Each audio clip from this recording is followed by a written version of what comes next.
Rampachodavaram DFO పరిధిలో ఉన్న సున్నంపాడు గ్రామం నుండి నూర్పిడి గ్రామం వరకు రోడ్లకి ఇరువైపులా ఉన్న టేకు చెట్లు మాయమైపోయాయి అని గతంలో ప్రింటింగ్ అండ్ ఎలక్ట్రానిక్ మీడియాలో వచ్చింది.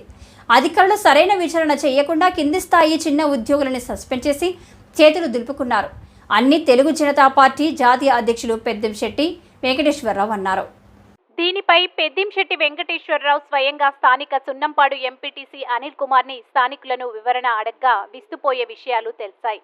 దాదాపుగా 3500 టేకి చెట్లు, 1500 మారుజాతి చెట్లు నరికేసి డిఎఫ్ఓ రేంజర్లు కింది స్థాయి అధికారులే మాయం చేశారని స్థానికులు, ఎంపీటీసీ ప్రజలు వివరించారు. అదేవిధంగా మారేడుమిల్లి గాలిగోపురం వద్ద 1965లో వేసిన టేకి ప్లాంటేషన్ ఏరియాలో కూడా ఫారెస్ట్ అధికారులే దాదాపుగా 300 టేకు చెట్లు మాయం చేశారు అని స్థానికులు, ఎంపీటీసీ వివరించారు. 18 నెలల్లో కొన్ని వందల లారీల టేకు చెట్లను ఫారెస్ట్ అధికారులు మాయం చేశారు. టేకు చెట్లు మాయంపై గత నెల క్రితం అమరావతి పీసీసీఎఫ్కి, రాజమండ్రి సీసీసీఎఫ్ దృష్టికి తీసుకెళ్లగా అమరావతి, విశాఖపట్నం, కాకినాడ, రాజమండ్రి నుండి స్పెషల్ టీమ్స్ వచ్చాయి. రంపచోడవరం డిఎఫ్ఓ మరియు వారి సిబ్బంది వచ్చిన స్పెషల్ టీమ్స్ కి తాయిలాలు ఇచ్చి కనీసం ఆ ఏరియా లోపలికి కూడా వెళ్లకుండా తూతూ మంత్రంగా ఎంక్వైరీ చేసి చేతులు దులిపేసుకునేలా చేశారు అని అన్నారు. మొప్పు పెడదామని చెప్పేసి వీళ్ళు ఆడిన డ్రామా అండి. ఇది ఆడిన డ్రామా అంతేనండి. మొత్తం నూర్పుళ్ళు అయితే 4000 టేక్ చెట్లు 4000 టేక్ చెట్లు అండి. అవన్నీ మీరు నిరూపించగలుగుతారు? నిరూపించగలమండి. ఆ 4000 చెట్లు మొదలు మీరు నిరూపించగలుగుతారు? నిరూపిస్తామండి అక్కడ ఖచ్చితంగానే ఆల్మోస్ట్ అండి. అయితే ఇక్కడ ఇప్పుడు మన ఉంది కదా ఆంజనేయ స్వామి బోర్డు ఏంటండి, ఇది ఏం మెట్టంటారు? గాలిగోపురం. గాలిగోపురం దగ్గర 1965లో వేసిన టేక్ ప్లాంటేషన్ ఇది. దాదాపుగా ఒక 60 సంవత్సరాల నుంచి ఇక్కడ ఈ టేక్ ప్లాంటేషన్ పెరుగుతుంది. అనేక మంది డిఎఫ్ఓలు వచ్చారు, అనేక మంది అందరూ ఉన్నతాధికారులు వచ్చారు. కానీ ఎవరు వచ్చినా ఒక్క చెట్టు పోలేదే, ఎప్పుడు పోలేదండి. ఇంచుమించు సంవత్సరంన్నర నుంచే పోవడం ఇది స్టార్ట్ అయిందండి. మొత్తం రంపచోడవరం డిఎఫ్ఓ పరిధిలో మొత్తం సంవత్సరం నుంచి అండి. ఇది సంవత్సరంన్నరలోనే పోయే మొత్తం సంవత్సరంన్నరలో పోయినాయండి. ఇక్కడ గాలిగోపురం 300 చెట్లు అంటే ఇంచుమించులో 50 లారీలు ఉంటాయండి. ఉంటాయండి, ఈజీగా ఉంటాయండి. మరి నూర్పుల్లో మీ గ్రామంలో ఎన్ని లారీలు ఉంటాయండి? అక్కడ చెప్పలేమండి, చాలా ఎక్కువ అండి. అక్కడ అయితేనే చాలా ఎక్కువ 4000 చెట్లు ఉంటాయి అక్కడ. ఉంటాయండి. ఈ 4000 చెట్లు ఇట్లు ఈ పోనే కూడా ఇక్కడున్న ఈ డిఎఫ్ఓ గారు వచ్చినాకే జరిగింది. అది minimum plantation నూర్పుడి to direct Sunnampadu వరకు అండి. సున్నంపాడు వరకు 8 కిలోమీటర్ల ఏకదాటుగా ప్లాంటేషన్ అండి. అది 8 కిలోమీటర్లు. 8 కిలోమీటర్లు అండి. చూడండి, మొత్తం 8 కిలోమీటర్లు 4000 టేక్ చెట్లు ఉంటాయి. ఉంటాయండి, పట్టుకెళ్ళి ఉంటాయండి.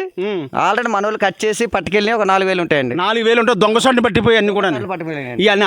ఇందులోనూ కూడా కొంతమంది అధికారులు సస్పెండ్ చేశారు. సస్పెండ్ చేశారండి, ఏదో తదావిధాన్ని. సస్పెండ్ ఏంటంటే వెంటనే వాళ్ళకి విధుల నుంచి తీసేయాలండి.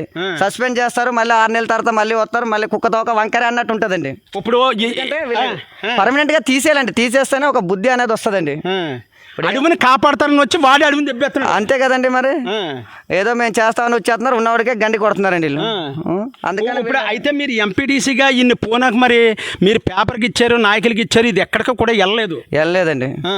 ఏదో వచ్చారు, స్పెషల్ కేట్ రావడం జరిగింది. మేము అమరావతి నుంచి వచ్చామన్నారు, తర్వాత మేము వైజాగ్ నుంచి వచ్చామని చెప్పడం జరిగిందండి. ఎక్కడి నుంచి వచ్చారు? అమరావతి, కాకినాడ నుంచి వచ్చారండి, రాజమండ్రి నుంచి వచ్చారు, ఇంకోటి విజయవాడ అని కూడా చెప్పారండి. అందరూ వచ్చారు. వీళ్ళందరూ కూడా లోనకి ఈ సెటిల్ చూడడానికి రాలేదు. ఇక్కడికి రాలేదండి, జస్ట్ ఊర్లోకి వచ్చి ఊర్లో ఇన్ఫర్మేషన్ చేసి వెళ్ళిపోయారండి. ఇదంతా మేము చర్యలు తీసుకుంటాం, వాళ్ళ మీద తక్షణం మేము చర్యలు తీసుకుంటామని చెప్పడం జరిగిందండి. ఇంతవరకు అయితే ఏం లేదండి. శివారెడ్డిని ఎవరండి ఇక్కడ ఈ సెక్షన్ కి?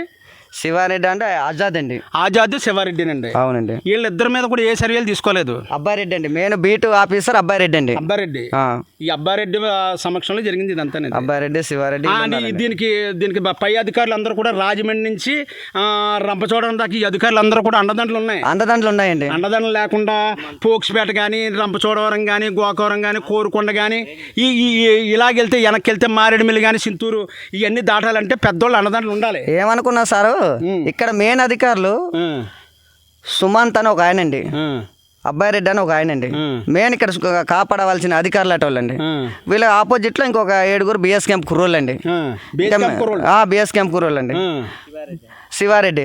వీళ్ళందరూ కలిసే చేశారు సార్ ఈ యొక్క పని. ఈ పని అంతా మొత్తం వీళ్ళే సార్ డిపార్ట్మెంట్ పరంగానే పట్టుకెళ్లారండి, బయట వాళ్ళు ఎవరు పట్టుకెళ్ళలేదండి. డిపార్ట్మెంట్ పరంగా మొత్తం మీ ఊళ్ళో 4000 సెట్లు కానీ 3350 సెట్లు కానీ మొత్తం అన్నీ కూడా డిపార్ట్మెంట్ పరంగా పోయాయి. మరి దీని మీద నేను సంబంధిత అధికారుల దృష్టికి కానీ, హ్యూమన్ రైట్స్ కమిషన్ కానీ, గ్రీన్ ట్రిబ్యునల్కి కానీ, ఆంధ్రప్రదేశ్ హైకోర్టుకి వెళ్ళి నేను పోరాటం చేస్తాను. దానికి ఒక ఎంపీటీసీగా, ఈ ఏరియా సభ్యుడిగా, ఓ కోయ దొరగా, ఓ కోయ దొర ఎంపీటీసీగా మీరు ఈ అడవిని కాపాడవలసిన బాధ్యత కూడా మీ చేతిలో ఉంది. దీన్ని పూర్తిగా మీరు మద్దతు ప్రకటిస్తారా? మద్దతు ప్రకటిస్తా, అందుకనే కదండి ఇంత తెగించి ఇంత దాకా వచ్చాము. అదే దీనికోసం మేము ఎక్కడ దాకా వెళ్ళినా కానీ మేము రెడీ అండి. ఓకే అండి, ఓకే అండి. అది అందుకని ఏంటంటే ఈరోజు గాలిగోపురం దగ్గర 350 తేగ చెట్లు ఒక రౌండ్లు 10 అడుగులు కానించి మరి ఎంతంత ఉన్నాయి అన్నీ చూస్తుంటే మతిపోయింది. 300 చెట్లు రౌండ్లు రాయటం జరిగిందండి వీళ్ళు. అలాగే నూర్పుడి ప్రాంతంలో 400 అన్నారు, 400 కాదు 4000 చెట్లు ఉన్నాయని ఈ సున్నంపాడు ఎంపీటీసీ పబ్లిక్గా మీడియా ద్వారా చెప్పడం జరిగింది. దీని మీద ఉన్నతాధికారులు ఏ విధమైన నిర్ణయం తీసుకుంటారో దీని మీద మనం పోరాటం చేయడానికి సిద్ధంగా ఉన్నాం. ఈ డిఎఫ్ఓ గారు వచ్చినాకే సంవత్సరంలో ఈ చెట్లన్నీ పోయాయని ఎంపీటీసీ గారు చెప్తున్నారు. గతంలో అయితే అనేక మంది అధికారులు వచ్చారు, ఏ అధికారి కూడా ఒక్క చెట్టు పోలేదు, ఎక్కడ స్మగ్లింగ్ అనేది జరగలేదు. ఈ అధికారి వచ్చినాకే మొత్తం ఇక్కడ ఈ సంవత్సరంలో నూర్పిడి కానీ, ఈ గాలిగోపురం కానీ మొత్తం అడివంతా ఇంచుమించులో ఒక 200 లారీల సరుకు ఫారెస్ట్ వాళ్ళే దొంగల కింద తయారై పట్టిపోయారని డైరెక్ట్గా మన ఎంపీటీసీ గారు, మారేడుమిల్లి ఎంపీటీసీ, సున్నంపాడు ఎంపీటీసీ పబ్లిక్గా చెప్తున్నారు. ఈ ఆధ్వర్యంలో ఖచ్చితంగా మేము భవిష్యత్తులో పోరాటం చేయడానికి సిద్ధంగా ఉన్నామని మీడియా ద్వారా తెలియజేస్తున్నాను. నా పేరు Peddinjadi Venkateswara Rao, Telugu Janata party TJ9 TV నుంచి వచ్చి ఈరోజు మేము ఈ ఏజెన్సీలో జరుగుతున్న అన్యాయాన్ని ప్రజల దృష్టికి, కింద దృష్టికి, సంబంధిత అధికారుల దృష్టికి తీసుకెళ్ళి ఇక్కడ అధికారులను ఖచ్చితంగా ఉద్యోగాల నుంచి రిమూవ్ చేయాలండి వీళ్ళని. ఎందుకంటే 42 లక్షల మంది ఖాళీగా ఉన్నారు, వాళ్ళకు ఉద్యోగాలు ఇవ్వాలి తప్ప ఇలాంటి దొంగ అధికారులని, అడవిని దోసేసే దొంగల్ని ఖచ్చితంగా ఉద్యోగాల నుంచి రిమూవ్ చేయాలని సంబంధిత అధికారులు ఇక్కడ ఇదిగో మన ఎంపీటీసీ గారు చెప్పినట్టుగా ఏ ఊరండి మన విజయవాడ నుంచి వచ్చి కాకినాడ నుంచి వచ్చి అలాగే విశాఖపట్నం నుంచి వచ్చిన స్కాడర్ టీములు కూడా వీటిని పట్టుకోలేదు. వీటిని పట్టుకోకుండా 4000 చెట్ల నూర్పుల్లో పోయాయి. ఇక్కడైతే గాలిగోపురం 350 చెట్లు పోయాయని ఎంపీటీసీ గారు పబ్లిక్గా చెప్పారు. దీని మీద సరైన నిర్ణయం తీసుకుంటారని సంబంధిత